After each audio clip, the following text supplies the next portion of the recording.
سيدنا ومولانا محمد وعلى آل سيدنا ومولانا محمد وبارك وسلم.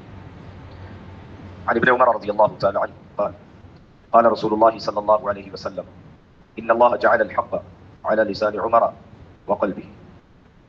حضرت سیدنا عبداللہ بن عمر رضی اللہ تعالیٰ عنہ بیان کرتے ہیں کہ رسول اللہ صلی اللہ علیہ وسلم نے ارشاد فرمایا کہ حق بات کو اللہ رب العزت نے عمر کے دل اور زبان پہ رکھ دیا ہے. یعنی عمر جب بھی بولے گا تو حق بولے گا، عمر جب بھی سوچے گا حق سوچے گا. اور حضرت ابو ذر رضی اللہ تعالیٰ عنہ اسی کی وضاحت کرتے ہیں.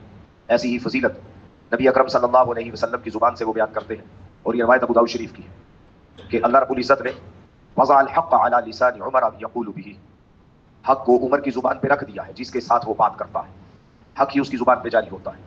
یہی وجہ ہے کہ کئی مقامات ایسے آئے، کئی مقامات شاہ ولی اللہ محدث دہلوی رحمۃ اللہ علیہ نے کم از کم 15 ایسے مقامات لکھ رکھے ہیں جہاں جو خواہش عمر کی تھی اللہ رب العزت نے اس خواہش کو قرآن بنا کے نازل کر دیا. جو مشورہ سیدنا عمر رضی اللہ تعالیٰ عنہ کا تھا اسی مشورے کو اللہ نے اپنی رائے قرار دے کر قرآن بنا کے نازل کر دیا. یہ سیدنا عمر رضی اللہ تعالیٰ عنہ کی خصوصیت ہے کہ جن چیزوں میں سیدنا عمر رضی اللہ تعالیٰ عنہ کی رائے ہوتی تھی عموماً اللہ کے نبی صلی اللہ علیہ وسلم کی رائے بھی وہی ہوتی تھی. ہاں البتہ کبھی کبھی ایسا بھی ہوا کہ سیدنا عمر رضی اللہ تعالیٰ عنہ کو بھی ڈانٹ پڑی.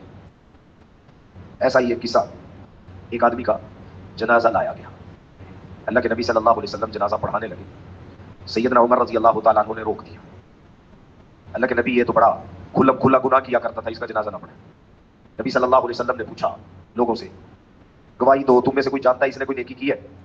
ایک آدمی بولا جی اللہ کے نبی اس کو میں نے ایک بار میدان جہاد میں پہرا دیتے ہوئے دیکھا تھا.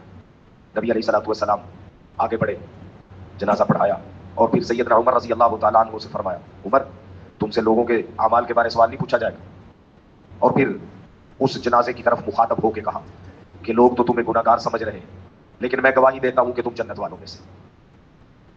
یہ آپ اندازہ اس بات سے لگائیں کہ عام صحابی جس کے نام کا بھی نہیں پتا، اس کے نام کا تذکرہ نہیں، اور سیدنا عمر رضی اللہ تعالیٰ عنہ کی رائے کیا تھی، لیکن اس کے باوجود اس صحابی کو بھی اللہ کے نبی صلی اللہ علیہ وسلم نے ارشاد فرمایا میں تو تمہیں جنتوں میں دیکھ رہا ہوں، میں تمہیں جنتی سمجھتا ہوں. پھر جن صحابہ کے اتنے رتبے ہیں، جس کی زبان ہی پہ اللہ نے حق جاری کر دیا ہو، جس کو دیکھ کے شیطان اپنا نسہ بدل دے، جس کے الفاظ کو بھی اللہ قرآن بنا دے، اس عمر کا خود کتنا اونچا رتبہ ہوگا. اللہ رب العزت ہمیں صحابہ کے رتبوں کو پہچاننے کی اور ان کے ساتھ بھرپور عقیدتیں رکھنے کی توفیق عطا فرمائے. آمین. الحمدللہ رب العالمین.